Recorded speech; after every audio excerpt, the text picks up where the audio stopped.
June. Aaron. Thank you, June. Sir June, salamat. Thank you. Mag-edit pa ako. Beauty Queen, mother na Makati, wala iba ako dyan sa Manila Cruise of Inquirer. Hindi ko na sana magtanong kasi di ba lalay after July. But anyway, so yun nga. Kasi di ba sinasabi din guys ng mga tao na scripted daw yung PPP. Tapos is it true na when you come in, sasabihin sa'yo, oh, ikaw magiging girl ka or ikaw. Hindi, uy! Okay, tapos another one is that also, syempre, before you come in, you parang nire-ready nyo na yung sarili nyo on how you would present yourself sa public. Nag-iiba ba siya kung you go in? Tapos, so, yun nga, pointers para dun sa mga papasok ng house. Ayun, dalawa lang, isang yung cheesy at saka itong pointers kung paano maganda i-present yung sarili mo in public. Or conscious ba kayo na when you go in?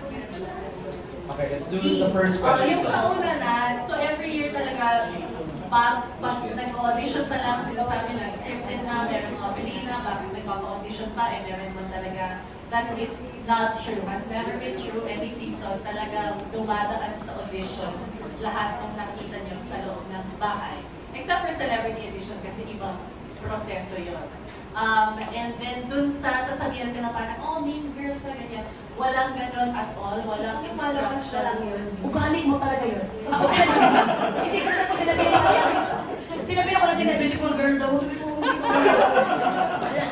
Hindi kasi sa batch namin, yung kaibigan namin din si Princess, hindi naman niya in-expect din. Alam naman niya na nag-vision siya, pero nagalit siya bakit daw sa loob ng bahay ni Kuya. Parang, they're all, English Kaya mo yan. Sabi niya, parang pinilalaruan daw kami. Sabi niya, so nag-forced eviction, voluntary eviction siya sa sarili niya, na-realize niya. So, wala talaga kung ano yung ugali mo talaga. Kung ano yung ugali mo, makikita mo rin, ganito pala ako pag may mga problema, pag may pressure, makikilala mo rin ang sarili mo dito, sa loob ng pag. Pwede ba din? Yes, Alexa.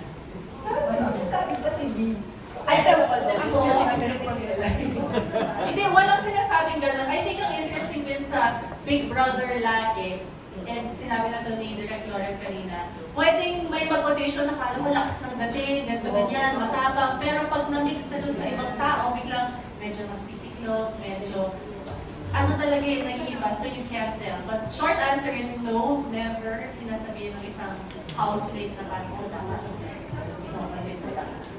Ikaw, And so, I think I have to agree kasi naalala ko nung pumasok din ako, medyo may konting inis. Actually, hindi konting inis, medyo inis ako nung time na yun pumasok ako. So, hindi mo rin talaga siya mapipigilan. Totoo yung sinabi nila, lalabas at lalabas yung tunay na ugali. No matter how much you filter yourself after 2 or 3 days, yun na. Kasi totoo yun, magiging tahanan mo na to. Hindi lang siya bahay, magiging tahanan mo na. Yung mga housemates, unti-unti mo na ma-realize na parang kapatid ko na to, parang naging pamilya ko na sila.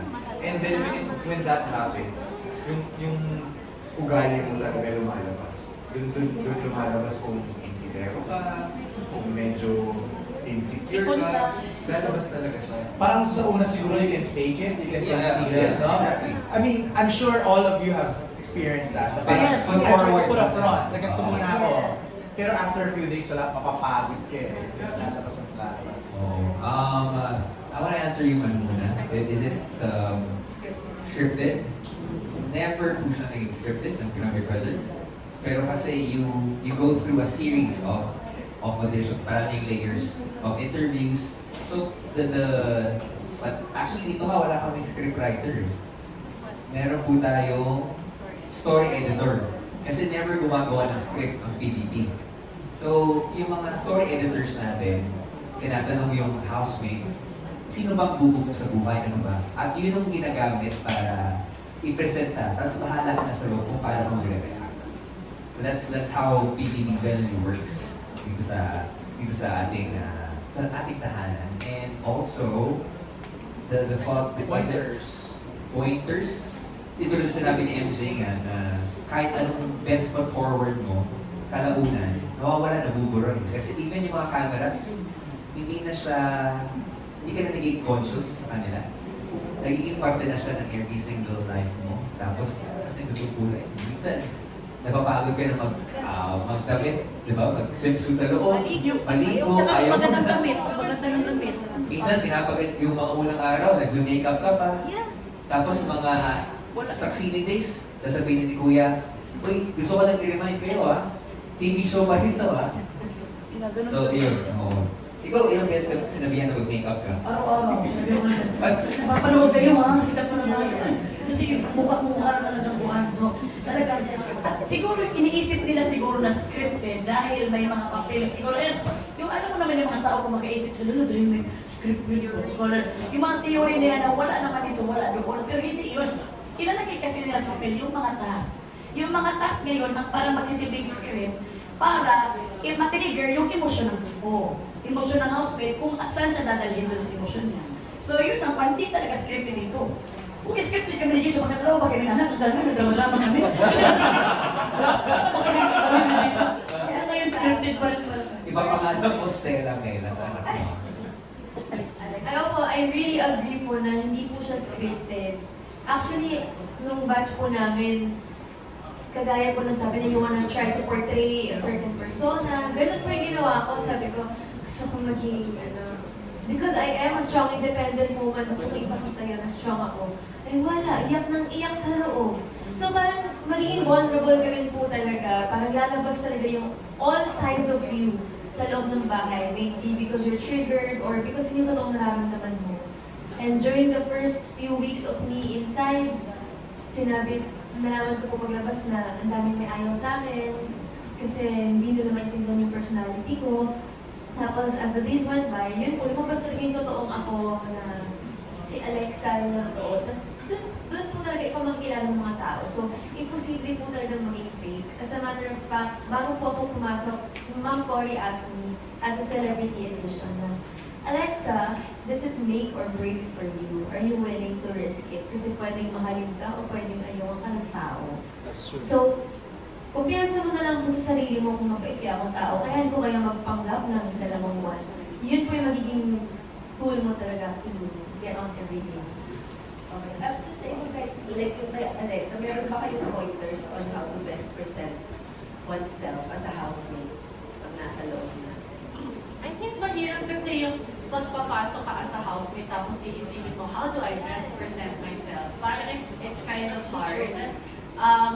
Although pinapakilala namin ang bawat housemate na may moniker na or parang may tag tulad ng ginawa natin dito, hindi naman yun nagde-describe ng kabuuan ng housemate na yan kasi ang dami pang pwedeng mangyari. And no matter how many interviews yung gawin sa'yo bago ka pumasok ng bahay, kapag naharap ka sa isang task, kapag bigla kang na-inlove sa loob, kapag na-stress ka, kapag na-trigger yung anxiety mo or whatever it is, meron at merong bago na nalalabas.